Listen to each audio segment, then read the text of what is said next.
कृष्ण का 100 बार नाम जपते हैं तो राधा रानी का केवल 1 बार नाम जपने से पूरा हो जाता है ना। हाँ, पूरा हो जाता है, ये शास्त्र दिया है तो सही बात है। लेकिन क्या बात है कि हम लोग चैतन्य महाप्रभु स्वयं आए इस जगत में दिखाने की भक्ति कैसे करना है ना, भगवान का प्रेम कैसे प्राप्त किया जा सकता है, तो हम उनसे सीखेंगे ना। अपना मन गढ़ंत बना के नहीं हम कर सकते ना। हाँ, उसमें महात्म्य दिया है, लेकिन उस अगर वैसा होता तो चैतन्य महाप्रभु राधे राधे जपते ना, या हमारे आचार्य लोग जितने आए हैं सब राधे राधे जपते ना, है ना। भक्ति विनोद ठाकुर देखिए, भक्ति सिद्धांत सरस्वती महाराज देखिए, है ना, गौर किशोर दास बाबा जी महाराज देखिए, उनका चरित्र पढ़िए, जगन्नाथ दास बाबा जी महाराज देखिए, राधे राधे जपते थे। कि अगर हम लोग राधे राधे जप के उनसे महान भक्त घोषित करना चाहते हैं क्या, है ना, उनसे महान भक्त हो गए। हमारा परिस्थिति हमको ही पता है कि मैं कैसा व्यक्ति हूँ, कैसा हमारा चरित्र है, कैसा मेरा बिहेव है, ये पता है हम लोगों को। लेकिन फिर भी हम लोग आचार्य से भी ऊपर अपने को श्रेष्ठ दिखाते हैं कि मैं राधा रानी का बहुत बड़े भक्त हूँ, है ना। कोई बात है शास्त्र का जो गोप्य बात है ना, ये सबको दिखाने के लिए नहीं होता है। ऐसी बात है, सच में ये समझने की बात है। मेरे को भी ऐसा लग रहा था कि सच में कुछ है क्या, इतने लोग भाग रहे हैं यार, उधर राधे राधे जप रहे हैं, मतलब भक्ति ही करना है तो क्यों ढोंग क्यों करना है, चुपचाप जाके फिर वृंदावन रह के चुपचाप भजन करते। लेकिन कई लोग ऐसे भाग के जाते, 3-4 वर्ष के बाद वो विवाह करते, शादी करते और फिर लौट जाते हैं, क्योंकि उसका प्रवृत्ति, उसका संस्कार नहीं। और ये राधे राधे जप के डायरेक्ट सच में राधा रानी कभी प्रसन्न नहीं होती, है ना। मानिए आपका, मैं आपके आगे नाम लूँगा, भानुभक्त भानुभक्त भानुभक्त भानुभक्त भानुभक्त भानुभक्त, तो आपको अच्छा लगेगा क्या?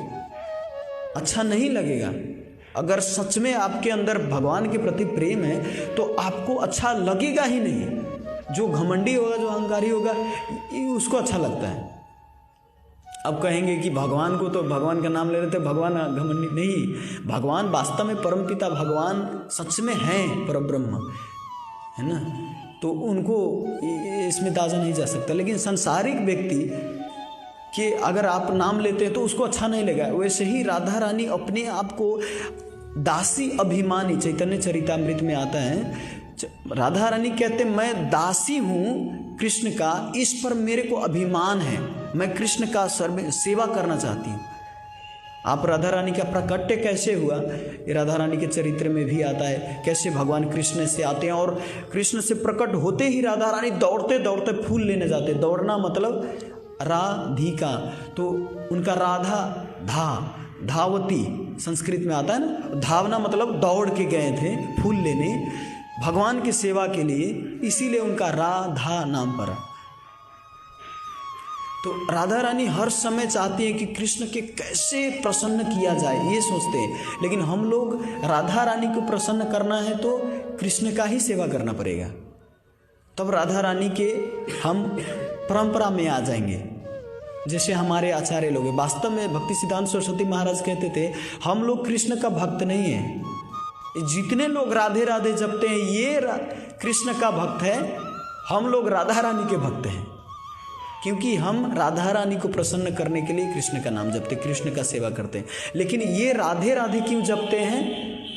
क्योंकि ये कृष्ण को प्रसन्न करना चाहते हैं।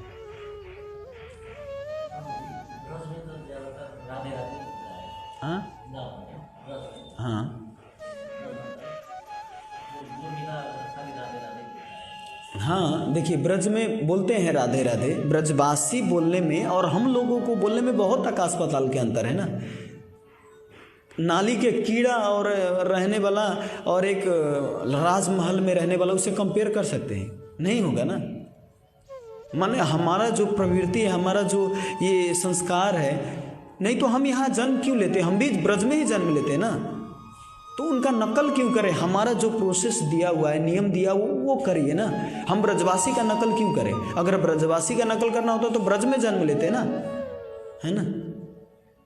हम लोग को जो दिया है उसका पालन करना चाहिए, तभी हम सच में राधा रानी के भाव को, राधा रानी के प्रेम के, भगवान कृष्ण को प्रेम के समझ सकते हैं। और बिना राधा रानी की कृपा से कृष्ण का प्रेम प्राप्त नहीं हो सकता, नहीं हो सकता, नहीं हो सकता, नहीं हो सकता, चाहे कोई भी सेवा करे। हाँ, तो राधा रानी को क्या अच्छा लगता है वो करना चाहिए, अपने को क्या अच्छा लगता है ये नहीं। गांव में बहुत बड़े बड़े यज्ञ करते हैं, खूब राधे राधे गीत लगा देते हैं, है ना, लेकिन इससे प्रसन्न नहीं होते राधा रानी। ये एकदम सूक्ष्म बात है, लेकिन इसको समझने जो समझना चाहते हैं वो समझ जाएंगे, लेकिन जो कहते हैं मैं इसको समझना नहीं चाहता, मेरे को तो राधा रानी भाव लेवल में जाना, दिखाना है ना, संसार को झंझट से दूर होना है क्या। क्योंकि भक्तों के समाज में रहते हैं, ये जपते हैं तो कोई टिपकारी भरते हैं, इसका ये नहीं वो नहीं, तो घोंचते चारों तरफ से, तो उसको समझ इस झंझट से दूर जाके अपना भजन भक्ति करना है, झंझट से दूर जाके अपना दिखाना चाहते हैं कि मैं भी एक परम भक्त हूँ, मेरे को कोई नहीं मान रहा है ना, मैं दिखाता हूँ कि मैं कैसा भक्त हूँ। हाँ, होता है कोई कोई भक्त होता है अच्छा, जो केवल भगवान के तुष्टि के लिए कार्य करते हैं, सेवा करते हैं, लेकिन सांसारिक कार्य करने से अच्छा कम से कम वो ठीक ही है, गलत ही नहीं कहूँगा, लेकिन अगर प्रेम प्राप्त करना है तो सच में ये मार्ग नहीं है, ये अच्छा नहीं है। अगर भगवान के सच में प्रेम प्राप्त करना है तो राधा रानी की जो इच्छा है, ये चैतन्य महाप्रभु की इच्छा है। चैतन्य महाप्रभु का क्या इच्छा है, वो चैतन्य चरितामृत पढ़िए श्रील प्रभुपाद जी के, इसके बाद समझ में आएगा कि राधा रानी की क्या इच्छा है, कृष्ण की कैसे सेवा की जाती है, प्रेम कैसे प्राप्त किया जाए, इसमें समझ आएगा।